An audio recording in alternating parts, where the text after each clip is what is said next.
Hello, welcome to BackissueTopia. I'm your host, Diz, and I'm a longtime comic reader and fan. In fact, I learned how to read with comic books when I was about 2 years old, and I've been following along with the story ever since. This time around, we're going to be looking at Marvel Team-Up issue number 1 from 1972. It features Spider-Man, the Human Torch, and the villainy of the Sandman.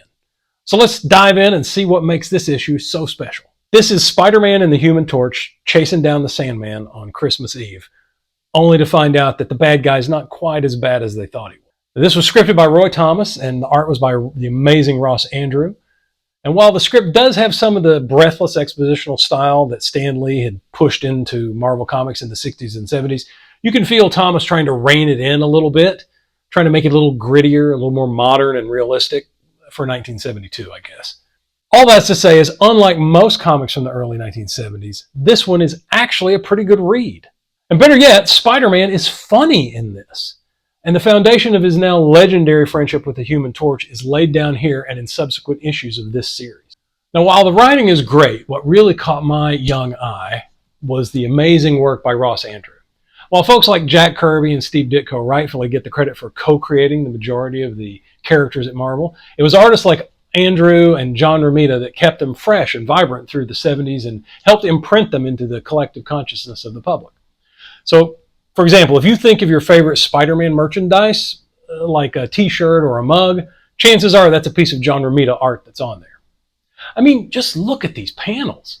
Andru does a masterful job of showing the Sandman's powers and why he's so dangerous. For me, the panel with the cops diving through him and then getting tossed around by those tentacle arms were absolutely magical and a little terrifying. Okay, I was 7 years old at the time, so cut me some slack. Now, of course, not everything always ages well from old comic books, especially the 60s and 70s, but this issue holds up surprisingly well with just one tiny exception. Now, I won't say any more about the book itself because I don't want to spoil the ending 50 years later, but I will say this. There are some definite seeds planted in this issue that would, years later, lead to Sandman briefly becoming a good guy and a probationary Avenger. Anybody remember that? Now, personally, I've always been sad that Sandman didn't stay a good guy. I always thought he was much more interesting as a hero than as a villain, and I think this is something that Sam Raimi picked up on in Spider-Man 3. Now, this book, Marvel Team-Up, is where Marvel really started to double down on the concept of a shared universe. Now, yes, there had been team-ups and crossovers that happened occasionally in other books, but this book was just that. Every month, you could see Spidey team up with another Marvel character, sometimes 2 or 3, to fight some new menace. And these weren't just one-offs that had no impact on their broader shared universe. Often these stories would feed back into another character's book, or you'd have to follow it to another character's book to finish the story. Or there would be a story that would last several issues and saw Spider-Man team up with a range of heroes to handle the threat. For example, issue 41 has Spidey teaming up to help the Scarlet Witch after she's mind-controlled by the absolutely insane character Cotton Mather. Cotton Mather, Phase 6 on Disney+.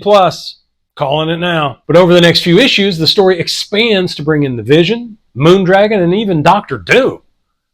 After that story wraps up in issue 44, it sends Spidey straight to the far-off time of 2019, where he teams up with Killraven, remember him, to fend off some pesky Martians, and then sends him back to 1990 to tussle with Deathlock. Single issues could be impactful as well. For example, let's look at issue 55.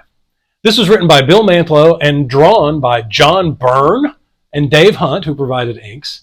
And this issue teams Spidey up with Adam Warlock and features not 1, not 2, but 3 soul gems. Soul gems? Well, that's what Infinity Stones were called at the time, i.e. the time before Thanos and Jim Starlin figured out what they really were. And this issue was a one-off, but it definitely led to some major stuff down the road. Now, speaking of Thanos, the first time all the big names got together to stop him from destroying the Earth was in another team-up style book called Marvel 2-in-1, and that was annual number 2. Now, this book featured The Thing teaming up with various Marvel characters. Now, for my money, that's the real start of Thanos being a genuine threat and one of the most important arcs in Marvel history. But that's a BackissueTopia for another time. Now, this series was also a place for readers to discover new characters and then follow them back to their own books. I'm pretty sure that the first time I ever saw the Falcon in issue 30 and Daredevil in issue 25, it was in the pages of Marvel Team-Up. And issue 25 is one of my all-time favorite comic books. It features Daredevil, the Animan, and a roller coaster for some reason. Team Up was also a book where creative teams could find each other and realize, hey, we might have something kind of magical here. Case in point, in later issues of Team Up, you'll find some of the very first work that Chris Claremont and John Byrne ever did together. This was before they took control of that other book that made both their careers, X-Men. In fact, if you check out the end of issue 70, you'll see a notice that says that Chris and John are taking some time off from Team Up to work on the X-Men. Team Up ran for 150 issues from 1972 to 1985 and saw cover prices going from 20 cents to $1. Most issues of Team Up can be found on the Marvel Unlimited app, though quite a few issues are still missing there.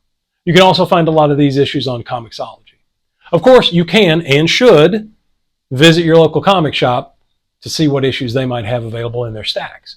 With the exception of the very first issue, most of them are relatively inexpensive, and the entire series is very collectible and fun.